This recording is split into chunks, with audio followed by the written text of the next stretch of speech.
تمام تعریفیں اس اللہ کے لیے ہیں جو پاک ہے اور پاکی کو پسند کرتا ہے، اور درود و سلام ہو نبی آخر الزمان محمد مصطفیٰ صلی اللہ علیہ وآلہ وسلم پر، جنہوں نے ہمیں طہارت، پاکیزگی اور صفائی کے سنہرے اصول سکھائے۔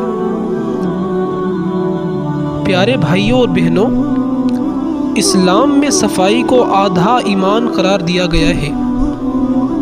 جس دین نے ہمیں وضو، طہارت، پاک لباس اور صاف دل کا حکم دیا، وہی دین ہمیں غسل کے آداب اور فرائض بھی سکھاتا ہے۔ آج ہم بات کریں گے غسل کے 3 فرائض پر، یعنی وہ 3 کام جو ہر غسل میں فرض لازمی ہوتے ہیں۔ اگر ان میں سے کوئی ایک بھی رہ جائے تو غسل مکمل نہیں ہوتا اور انسان ناپاک ہی رہتا ہے۔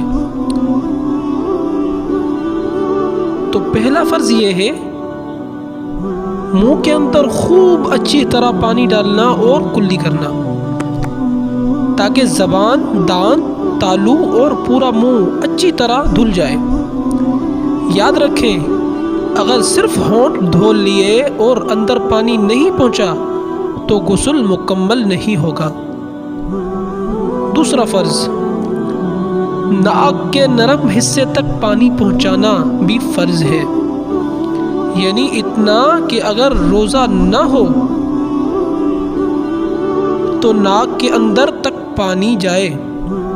یہ بھی طہارت کا اہم حصہ ہے، کیونکہ ناک بھی عبادت میں استعمال ہوتا ہے، جیسے سجدے کے وقت۔ تیسرا فرض، پورے جسم کو اس طرح دھونا کہ بال برابر بھی جگہ خشک نہ رہ جائے۔ سر کے بال، بغلے، پاؤں کی انگلیاں، گردن، کمر، ہر جگہ پانی پہنچانا لازم ہے۔ غور کریں، بعض لوگ جلدی میں غسل کرتے ہیں، کچھ حصے دھلنے سے رہ جاتے ہیں، ایسا غسل قبول نہیں ہوگا۔ پیارے بھائیوں، یہ 3 فرض ہر مسلمان کو یاد ہونے چاہیے۔ کلی کرنا، ناک میں پانی ڈالنا، پورے جسم پر پانی بہانا، یہ فرض چھوڑ کر نماز پڑھی جائے،